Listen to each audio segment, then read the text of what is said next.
Hello guys, welcome to yet another video of commerce दोनों।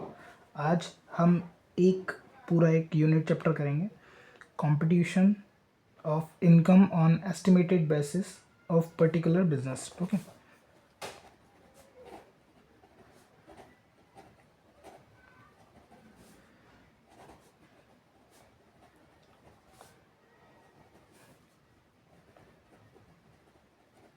Estimation basis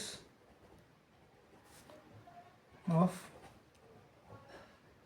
particular business.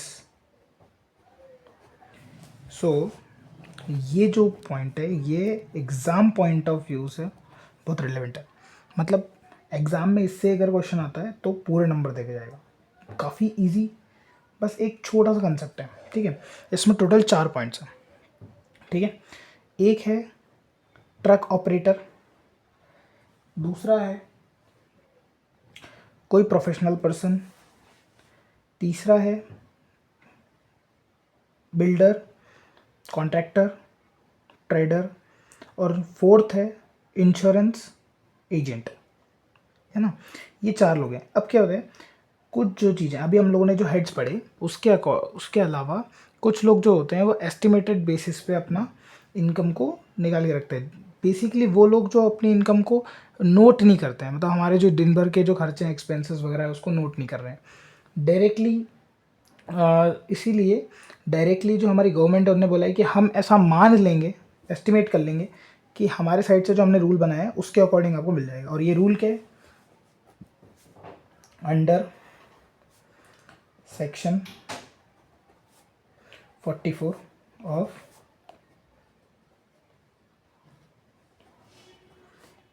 Income tax act 1961। अच्छा, ये act ये याद करने की कोई ज़रूरत नहीं है, क्योंकि क्वेश्चन में गिवन रहेगा कि आपको किस बेसिस पे निकालना है, नहीं तो नॉर्मल क्वेश्चन हो जाएगा।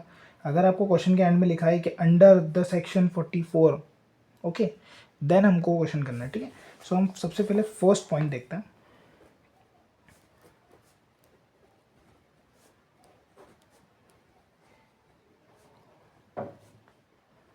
ट्रक ऑपरेटर्स का, ठीक है। ट्रक ऑपरेटर्स में ये 3 रूल्स हैं। क्या है 3 रूल? एक है हैवी,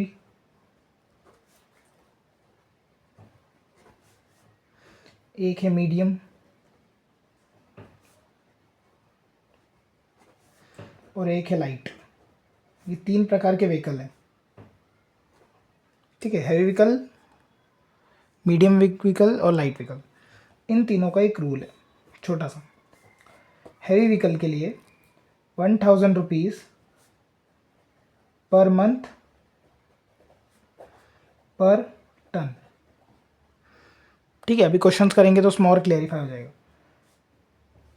1000 रुपीज़ पर मंथ मतलब हर महीने 1000 रुपये का चार्ज लगेगा पर टन के अकॉर्डिंग। अब जैसे बड़ी बड़ी गाड़ियाँ रहती है, 18 टन की है, 16 टन की है, 20 टन की है, तो 1000 into number of amount of tons, okay. Then medium vehicles are 7500 per month. कोई टन वगैरह का पॉइंट नहीं है, सिर्फ ही। और ऐसे ही लाइट में भी सिंपल, ठीक है। ये इसका रूल है, सिंपल, बस इतना ही बड़ा रूल है। और इतने ही बड़ा क्वेश्चंस भी होंगे, सिर्फ इनटू करके बाहर लिखना है। ये इसलिए मैंने आज ले लिया है क्योंकि एग्जाम पॉइंट ऑफ व्यू से बहुत अच्छा क्वेश्चन है। सिर्फ आपको सेक्शन में क्या उन लोगों ने रूल एप्लीकेबल किया है वो याद होना चाहिए और डायरेक्टली आंसर आ जाता है। और पूरे 5 नंबर का क्वेश्चन है तो पूरे 5 नंबर्स ईजिली कट जाएंगे। इसमें कोई भी नया एक फॉर्मेट भी नहीं है, सिर्फ 2 लाइन खींच के हो जाएगा, ठीक है। बस एक अजम्पशन याद रखना, इफ़ 8 मंथ्स 23 डेज ऐसा कोई टाइम पीरियड दे रखा है तो इसको हम लोग 9 मंथ्स मानेंगे। इवन दो अगर 8 मंथ 1 डे भी दिया हुआ है तो भी 9 मंथ्स होगा, ओके। हम लोग हमेशा सक्सीडिंग ईयर लेंगे, प्रीसीडिंग से कोई मतलब नहीं। अगर यहाँ पर 8 मंथ दिया हुआ है, ओनली 8 मंथ, तो then it's okay.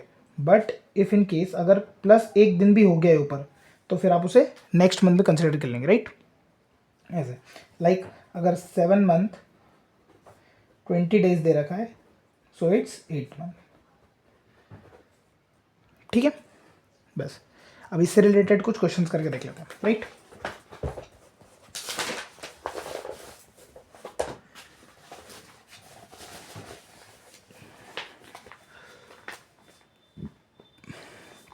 Is that visible? Okay, देखो, न्यू लक्की गोल्डन ट्रांसपोर्ट ओनर, ठीक है, ये मिस्टर कवलजीत सिंह है। इनके पास 4 ट्रक्स हैं जो हैवी गुड्स व्हीकल है, जो कि 16 टन पर ट्रक है, और 8 मंथ्स 14 डेज तक यूज़ हुए हैं, ठीक है।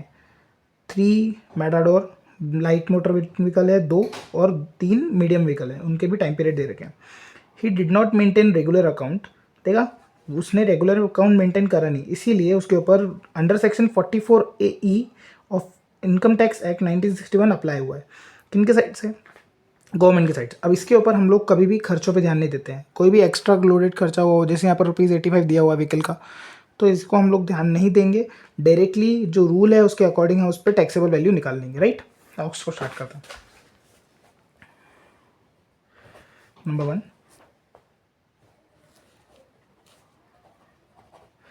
Estimation of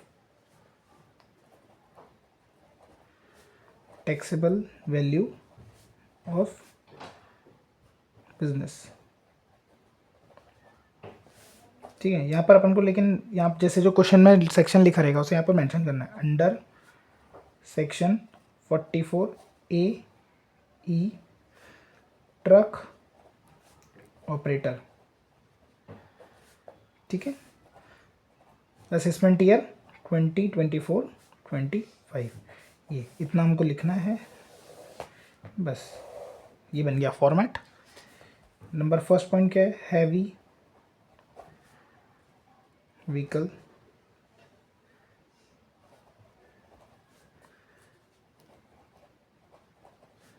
taxable value. अब हम लोगों ने रूल क्या पढ़ा है कि 1000 रुपीज़ पर मंथ पर टन होगा, ठीक है। क्वेश्चन चेकआउट करते हैं।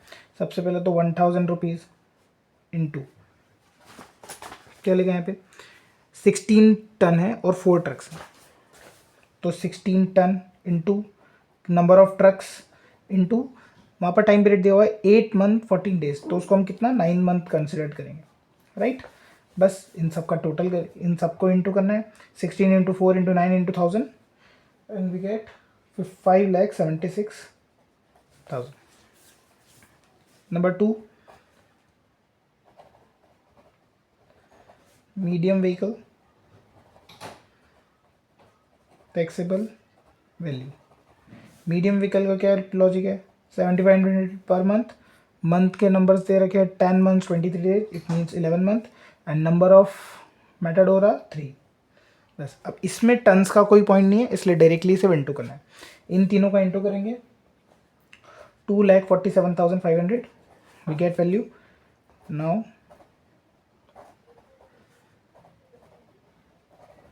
Light vehicle taxable value, light vehicle में same 1700 into 2 vehicles, total number of वहाँ पर दे रखे हैं 2 mini trucks, and 6 month 10 days mean 7 months.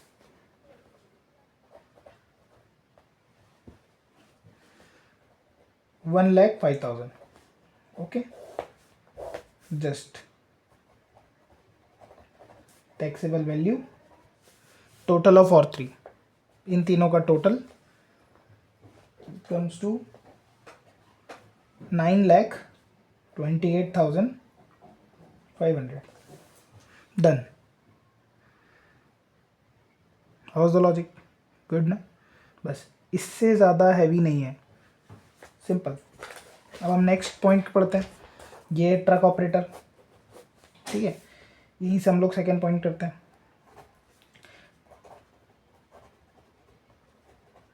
Professional persons कौन कौन हो गया? CA, लॉयर, ठीक है। ये जितने भी लोग हैं, इन लोग क्या रूल फॉलो करते हैं, हम लोग उसको चेक करते हैं, राइट। सो प्रोफेशनल पर्सन्स को डायरेक्ट 50% का डिडक्शन मिलता है,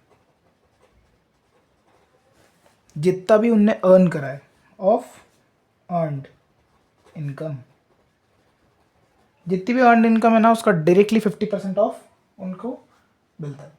प्रोफेशनल्स में इससे बड़ा रूल नहीं, सिर्फ ये है ना, जितना भी जैसे सपोज हम सीए का क्वेश्चन करते हैं तो उसमें ऑडिट फीस मिलती है, लेक्चर फीस मिलती है, इन सब की फीस का टोटल एंड देन 50% डिडक्शन, और जो अमाउंट आएगा वो taxable value, right.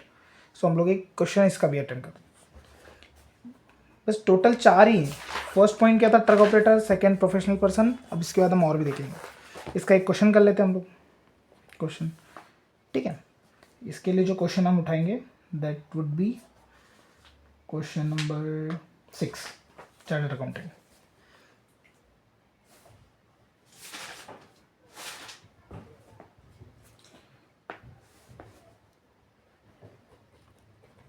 estimation of taxable income under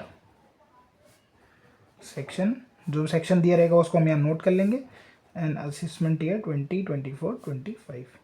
now let's read the question. ये मिस्टर जैन जो है वो चार्टर्ड अकाउंटेंट है, ओके। ये 6 नंबर का क्वेश्चन हो गया। प्रोफेशनल पर्सन है तो टैक्स कंसल्टेंट फीस मिली, ऑडिट फीस मिली, अपील फीस, ओके। अब हम लोग अगर एस्टिमेशन वाले वैल्यू से कर रहे हैं, मतलब हम लोग ये मान के चल रहे हैं कि जो चार्टर्ड अकाउंटेंट है ये मिस्टर जैन, सत्येंद्र जैन, इन्होंने अपना अकाउंट मेंटेन नहीं करा। अब अकाउंट मेंटेन नहीं करा तो उसमें गवर्नमेंट जो बोल रही है under section 44 ADA, under section 44 ADA के अंदर हम लोग कितना 50% डिस्काउंट देते थे डायरेक्ट, 50% हम लोग उनको डायरेक्टली वो कर देते हैं एग्जम्प्टेड, और 50% पर टैक्सेबल वैल्यू हो जाती है, सिंपल। बट यहाँ पर पॉइंट ऑफ व्यू दे रखा है कि असेसमेंट थ्रू नॉर्मल प्रोविजन। अब नॉर्मल प्रोविजन में कैसे करते हैं हम लोग, बिजनेस एंड प्रोविजन वाला पार्ट याद है, उसमें जितना भी टोटल फीस कलेक्टेड होती है, जितनी भी अर्न इनकम होती है, उसमें से जो एक्सपेंसेस हैं उसे माइनस करके और जो टैक्सेबल वैल्यू आती है उस पर टैक्स लग जाता है, सिंपल। तो हम इसको दोनों मेथड से करेंगे, ए पॉइंट भी और बी पॉइंट भी, ओके। तो पहले ए पॉइंट को सोल्व करते हैं। ए पॉइंट क्या है हमारा, estimation,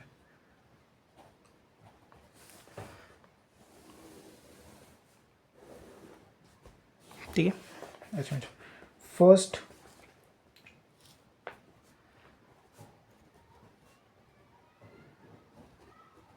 tax consultancy fees 7,32,000, second audit fee 4,39,000, and appeal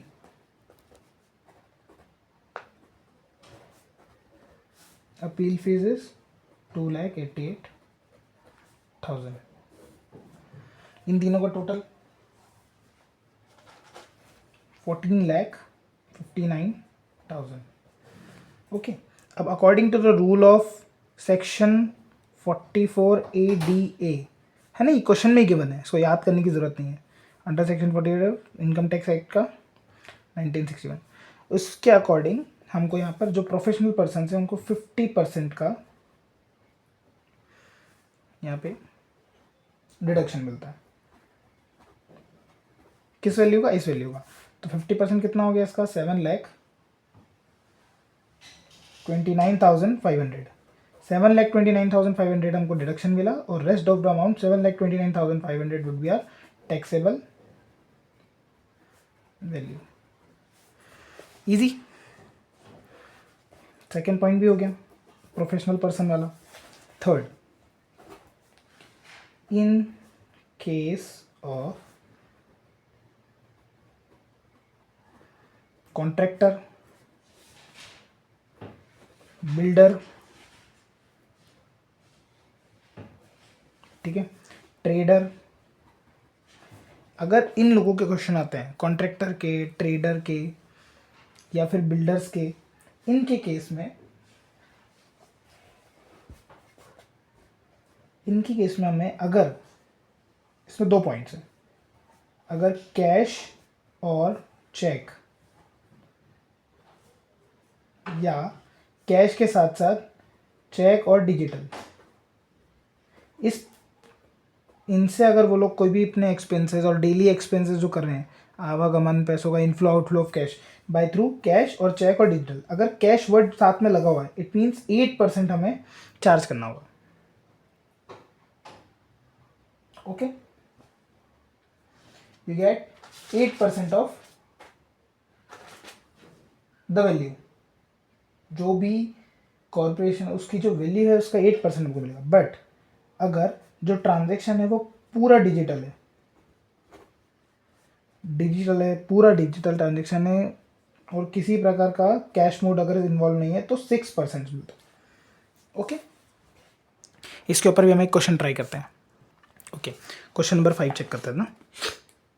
mister Ankit cell corporation trader है ये। कौन? अंकित जी। सेल कॉर्पोरेशन के थ्रू एस्टिमेटेड जो सेल्स है इनकी पूरे ईयर की वो 48 लाख है, ठीक है। और जर्नल एक्सपेंसेस दे रखे, तो हम लोग को इस क्वेश्चन में जर्नल एक्सपेंसेस का कोई पॉइंट नहीं होता है। इसके अलावा रिटर्न डाउन वैल्यू दे रखी है, run a business own shop की रिटर्न डाउन वैल्यू, इससे भी हमको कोई पॉइंट नहीं है। हमें नीचे पढ़ते हैं, compute income from business under section 44AD on estimated basis if he receive total payment through cash और चेक। अब कैश और चेक के थ्रू मिल रहा है मतलब 8%, और ओनली बाय चेक और डिजिटल पेमेंट तो 6%। ओके, हम इस क्वेश्चन को आप डायरेक्टली सॉल्व कर लेते हैं। क्वाइट इजी, बहुत ज़्यादा इजी है ये।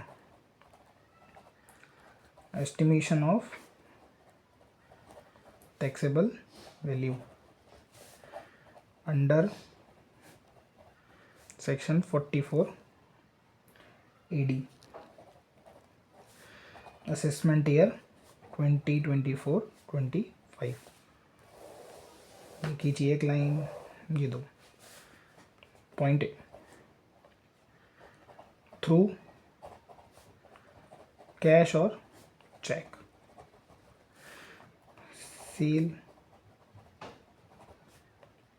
सेल कंसिडरेशन कितना है?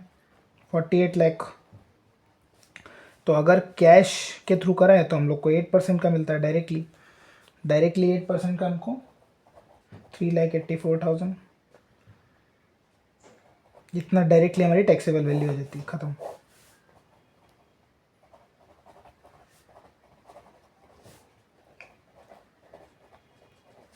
अरे ये जो क्वेश्चन था ना वो एग्जाम पॉइंट ऑफ व्यू से इसलिए इंपॉर्टेंट है। काफ़ी लोग सोच रहे होंगे कि इतना छोटा छोटा क्वेश्चन तो काय के लिए इंपॉर्टेंट होगा, क्यों एग्जाम में आएगा। ऐसा नहीं है, क्या है वो लोग सेक्शन तो लिख के दे रहे हैं उनके साइड से, बट सेक्शन के अंदर जो पॉइंट है वो याद रखने वाली चीज़ है। जैसे कि अभी तक हमने 3 चीज़ें पढ़ी। ट्रक ऑपरेटर में क्या था? ट्रक ऑपरेटर में 3 व्हीकल है, हैवी, मीडियम और लाइट। तीनों में अलग अलग रूल है। एक में 1,000 रुपीज़ पर मंथ पर टन है और बाकी में पर मंथ 7,500 है। नेक्स्ट, प्रोफेशनल्स के नाम पे 50% का डायरेक्ट डिडक्शन मिलता है। जो भी टैक्सेबल, जो भी उनकी फ़ीस अमाउंट है, जो भी अर्न फीस है या फिर अर्नड इनकम है, उसका 50% डिडक्शन। थर्ड हमने जो पढ़ा है वो है कॉन्ट्रैक्टर, ट्रेडर, इन लोगों का अगर अकाउंट आपको मेंटेन करने को बोला जाए, क्योंकि उन लोगों ने अब अकाउंट मेंटेन नहीं करा हुआ है, तो अंडर सेक्शन हम लोग गवर्नमेंट के जो थ्रू इनकम टैक्स एक्ट में लगा हुआ है उस सेक्शन के थ्रू अगर कैश में वो लोग ज़्यादा पेमेंट कर दें तो 8% लगेगा, अगर डिजिटली पेमेंट करते हैं तो वो 6% लगेगा। जैसे कि उन लोगों ने केस भी दे रखा है कि ऑनलाइन, डिजिटल और चेक। अब डिजिटल वर्ड आ गया, ऑनलाइन आ गया, मतलब सेल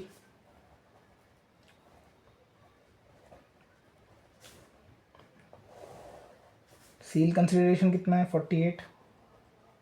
48 लाख और उसका 16, वो सॉरी उसका 6%। 48 लैक्स का 6% है 2,88,000 and this is our taxable value.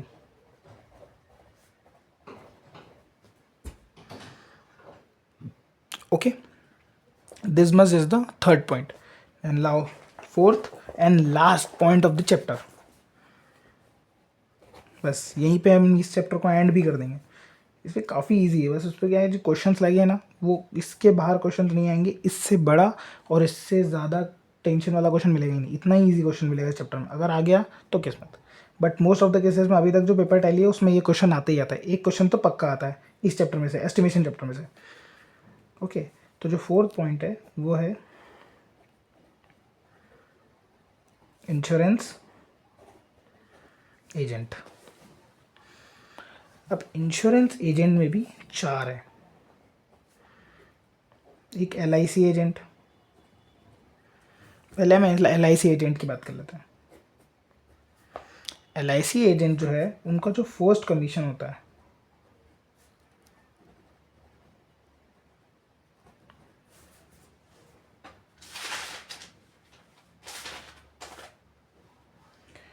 First year commission, जो पहले ईयर का कमीशन होता है ना, पहला फर्स्ट एकदम, जो अपन ने किसी को पॉलिसी बेची और उसका जो पहला कमीशन आया उसके ऊपर 50% डिडक्शन होता है डायरेक्टली।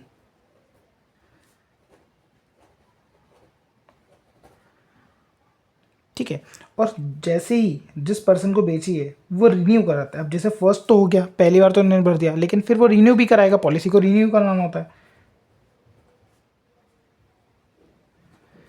रिन्यूएबल जब कमीशन मिलता है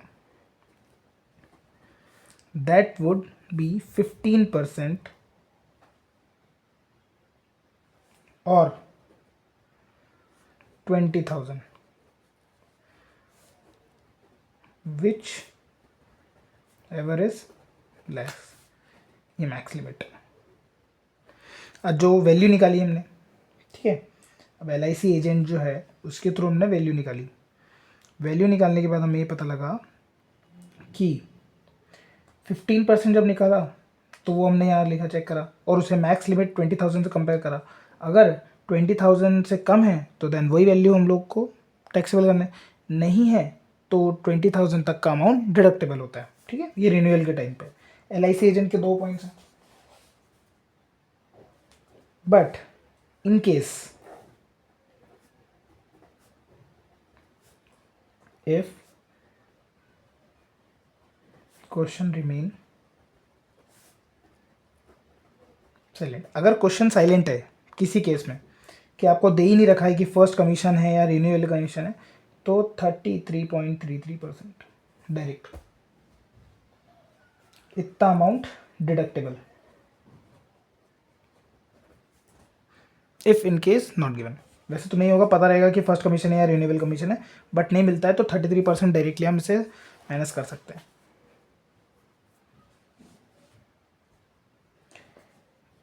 देन इसका सेकेंड पॉइंट, ये LIC एजेंट यहाँ खत्म हो गया। बोनस कमीशन, अगर बोनस कमीशन मिलता है इन केस, तो उस पर हमको कोई डिडक्शन नहीं है।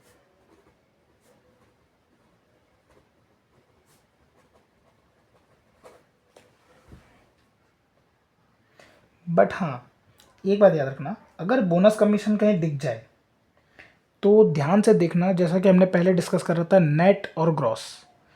अगर क्वेश्चन में लिखा हुआ है कि 5% ट्रेड डिस्काउंट, सॉरी 5% डिस्काउंट हो चुका है उस पर से, पहले TDS कट गया है 5% का, तो 5% जो TDS कट चुका है उससे जो हमको वैल्यू दे रखी है क्वेश्चन में वो नेट वैल्यू है, उसे हमें क्रॉसअप करना पड़ेगा। क्रॉसअप करने के बाद फिर हमें वो अमाउंट जो है वो टैक्सेबल अमाउंट मिलेगा, राइट। लिख देता हूँ मैं, need to check for gross up value. ठीक है, थर्ड पॉइंट क्या है, agent of unit trust of India या फिर agent of post office saving bank. Okay, and fifth one is agent of mutual fund. इन तीनों के केस में directly 50% deduction, 50% deduction of commission, जो भी कमीशन की वैल्यू है उसका 50%। और हाँ, ये जो तीनों हैं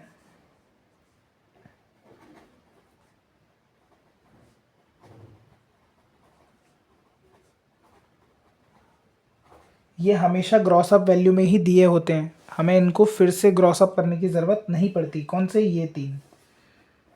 ये तीनों जो हैं वो हमेशा ग्रॉस अप वैल्यू के साथ ही मिलते हैं, ये कभी नेट वैल्यू पे नहीं मिलते, इन पे डिडक्शन नहीं होता टीडीएस का, इसीलिए वो ग्रॉस अप वैल्यू पे ही मिलते हैं, हमें नेट वैल्यू इनकी नहीं निकाली। इसलिए डायरेक्टली जहाँ भी ये तीन चीज़, UTI, unit trust India, post office bank और मुथूट बैंक, इसमें पोस्ट ऑफिस में एनएससी भी होता है इंक्लूडेड, जो भी चीज़ें पोस्ट ऑफिस इशू करता है उसके साथ, ये तीनों पे डायरेक्टली लिखना है कमीशन को और 50% का डिस्काउंट लगा देना है, डन।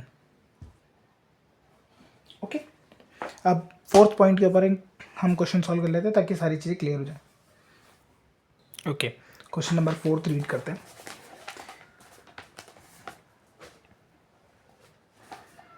यस, ये जो मिसेस सरोज है ये लाइफ इंश्योरेंस एजेंट है।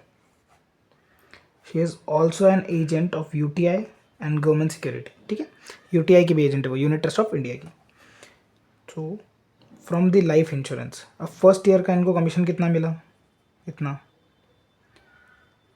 सेकेंड ईयर में रिन्यूअल कमीशन, बोनस के ऊपर तुमको कोई डिडक्शन नहीं मिलता, लेकिन फर्स्ट ईयर पे 50% और रिन्यूअल पे 15% या फिर 20,000 जो भी ज़्यादा उसका हमको डिडक्शन मिलता है। The aforesaid amount is net commission. चलो, यहाँ पर हमने लोग डायरेक्टली मेंशन कर दिया है कि यहाँ पे नेट कमीशन जो ये तीनों है वो नेट कमीशन दिए हुए हैं, जिनको हमको पहले ग्रॉस अप करना होगा। कितने से? After deduction 5% of tax.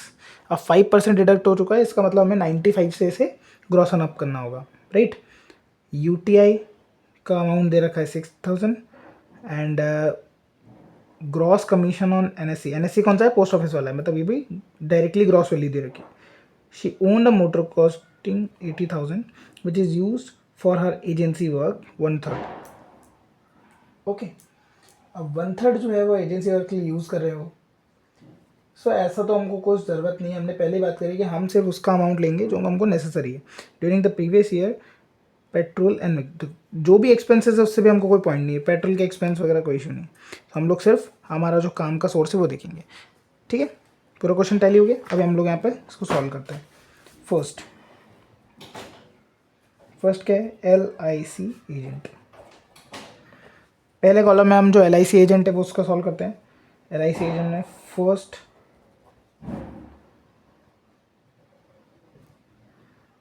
Year commission,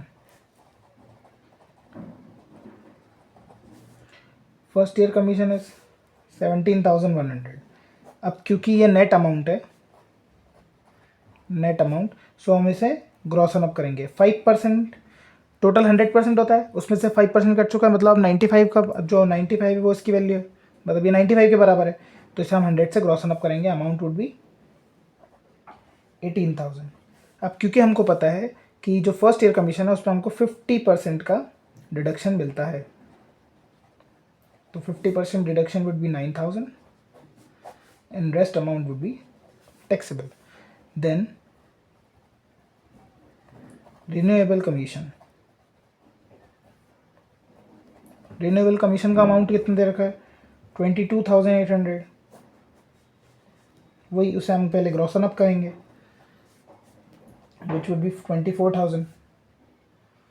now renewable के टाइम के हमको 15% डिडक्शन मिलता है, अमाउंट वुड बी 3,600। 3,600 है, और इसको किससे कंपेयर करते हैं? 20,000 से। अब 20,000 से तो छोटा ही है 3,600, इसलिए डायरेक्टली 3,600 को हम डिडक्ट करेंगे और रेस्ट अमाउंट के हमें यहाँ पर टैक्सेबल वैल्यू मिल जाएगी। एंड बोनस, जैसा कि as discuss in the topic, bonus commission पे हमको कोई भी डिडक्शन नहीं मिलता है, बट बोनस कमीशन जो है उसे हमें ग्रॉस अप तो करना ही पड़ेगा। ग्रॉस अप करने के बाद हमको जो अमाउंट मिलता है दैट इज 4,000। ओके, ये तीन वैल्यू हो गई। नाउ सेकेंड पॉइंट क्या है? UTI agent. जो मिसेस सरोज है वो यूटीआई एजेंट भी है। ओके, यूटीआई एजेंट से उनको कितना इनका है? 6,000, बट 50% का हमें डिडक्शन वैल्यू है, 3000 का 50% and 3000 would be our taxable value. And third point में हमें कमीशन फ्रॉम एनएससी से कितना कमीशन मिला? 4000. Again 50% discount.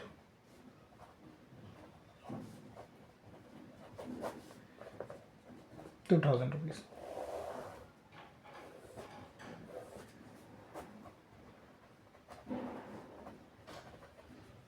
Taxable value would be addition of all of this.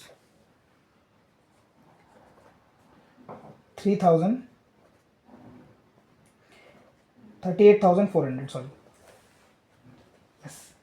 38,400 would be our taxable value. बस ये point है कि हमको जितने भी इसमें अंडर सेक्शन है वो तो गिवन है, बट उसमें याद रखना है एलआईसी के केस में फर्स्ट ईयर का जो कमीशन है वो अगर ग्रॉस अप नहीं है तो उसको पहले ग्रॉस अप करो, उसमें से 50% का डिस्काउंट दो. रिन्यूअल का है तो 15% का डिडक्शन ग्रॉस अप करने के बाद. और अगर डायरेक्टली ग्रॉस अप वैल्यू दे रखी है तो डायरेक्टली आपको 15% का डिडक्शन देना है या फिर 20,000 से कंपेयर करना है. बोनस पे कोई डिडक्शन नहीं है. और यूटीआई, पोस्ट ऑफिस और एक और है हमारे पास यूटीआई, पोस्ट ऑफिस, और उसके साथ साथ अगर म्यूचुअल फंड पे हो तो उस पर हमको 50% का डिस्काउंट मिलता है. 50% का डायरेक्टली डिडक्शन मिलता है और 50% जो वैल्यू है वो जैसे हमने यहाँ करा है यूटीआई पे 50%. कमीशन फ्रॉम एनएससी कहाँ से होता है? पोस्ट ऑफिस का होता है, इसलिए 50%. अगर यहाँ म्यूचुअल फंड होता तो 50%, और उसका जो अमाउंट है 50 बचा हुआ 50% वो हमारे लिए टैक्सेबल वैल्यू है. Okay, so this was the end of the topic of the chapter, and this chapter is very relevant to the exam point of view. Exam में इससे क्वेश्चन आते ही आता है, और सबसे अच्छी बात है कि अगर कंसेप्ट याद हो गया तो ये पूरा नंबर देके जाएगा. इसमें कोई नंबर काट ही नहीं सकता, को फॉर्मेट के नंबर नहीं काट सकते क्योंकि फॉर्मेट है ही नहीं. आपको सिर्फ टाइटल डालना है क्या कर रहे हो, उसके बाद जो सेक्शन के अंदर टर्म्स है वो डालना है. सिंपल 4 चीज़ें. एक इंश्योरेंस एजेंट के लिए, एक टैक्सेबल वैल्यू किसके लिए? हमारे ट्रेडर, कंस्ट्रक्टर, बिल्डर के लिए, एक ट्रक ऑपरेटर के लिए, एंड प्रोफेशनल पर्सन्स के लिए. प्रोफेशनल पर्सन के लिए तो बहुत ही ईजी है. कोई भी चार्टर्ड अकाउंटेंट, लॉयर वगैरह देखे, उसकी सारी टैक्सेबल जो भी अर्नड है इनकम उन सबका टोटल और उसका 50% ईजी. किसी भी उसमें बहुत हैवी पॉइंट नहीं, right. This was the end of the chapter. Stay tuned for the next chapter, and thank you so much.